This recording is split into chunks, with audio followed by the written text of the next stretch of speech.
या व्हिडिओमध्ये तुम्ही बघाल MIDC वॉटरफॉल आणि ताहुली पीक। तर सर्वप्रथम इकडे यायला तुम्हाला यायचं आहे अंबरनाथ रेल्वे स्टेशनला, ईस्टला जायचं आहे। तिकडनं थोड्या अंतरावरती आहे MIDCचे रिक्षा स्टँड। तिकडनं रिक्षा पकडून 30 रुपये पर सीट देऊन तुम्हाला पोचायचं आहे MIDC।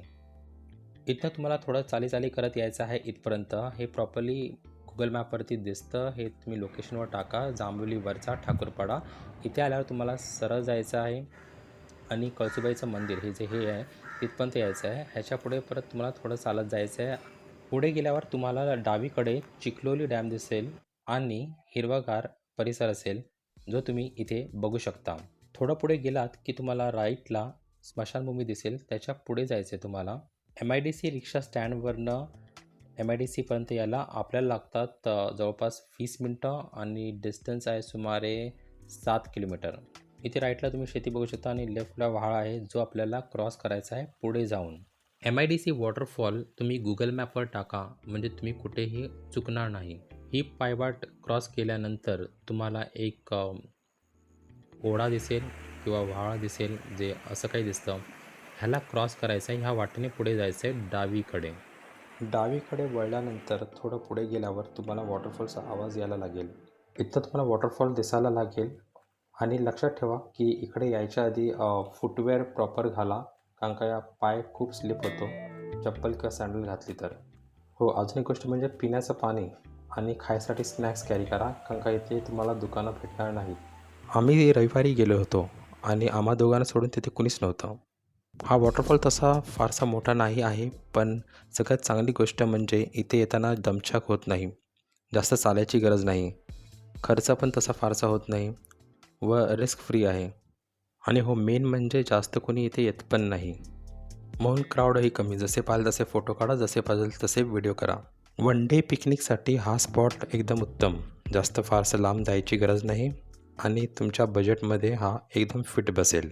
खर्चाचे विवरण मी व्हिडिओच्या शेवटी नक्कीच देईन, ते तुम्ही चेक करू शकता।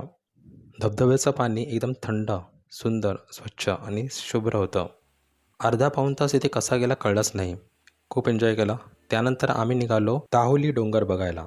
हे या आउटिंगमधलं एक अनएक्सपेक्टेड ट्विस्ट होतं।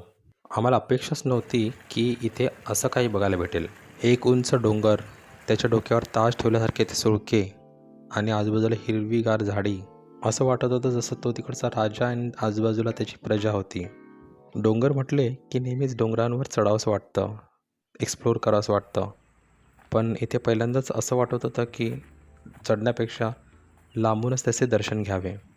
पक्ष्यांचा किलबिलाट, वाहत्या पाण्याचा मंजूळ आवाज हे ऐकत आम्ही पुढे सरलो। पाऊस कधी पडत होता, कधी जात होता, कधी ऊन, कधी सावली चालूच होतं। काही खोडकर ढग बराच वेळ त्या डोंगराला लपून होते। मग पाऊस पडला, थोडा जोरदार वारा आला आणि मग ते ढग बाजूला झाले व आम्हाला दिसले हे अप्रतिम दृश्य त्या डोंगराचे। त्याच्या सुंदरतेचे वर्णन शब्दात करणे जरा अवघडच होते। बाय द वे, या ताहुली डोंगरावर ट्रेकिंग करायचं असलं तर तुम्हाला कल्याणवरनं जायला लागेल आणि बेस विलेज त्याचा आहे कुशिवली। हा व्हिडिओ तुम्हाला कसा वाटला, यातली दिलेली माहिती तुम्हाला कशी वाटली, काही चुकलं असेल तर त्याबद्दल नक्कीच कमेंटमध्ये लिहा आणि काही सजेशन्स असतील तर तेही तुम्ही सांगू शकता।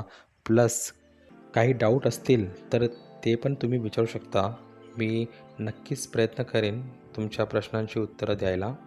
आणि हो, तुम्ही ताहुली डोंगर बघितलं आहे का, किंवा ट्रेकिंग केलं आहे का तिथे, किंवा MIDC वॉटरफॉल बघितलं आहे का, तिथे गेलात का? असेल तर नक्कीच कमेंट करून तुमचे एक्सपिरियन्स शेअर करा। व्हिडिओ बघितल्याबद्दल खूप खूप आभार आणि भेटूया मग आता एका नवीन व्हिडिओमध्ये लवकरच। खर्चाचे विवरण मी इथे देत आहे, ते तुम्ही चेक करू शकता।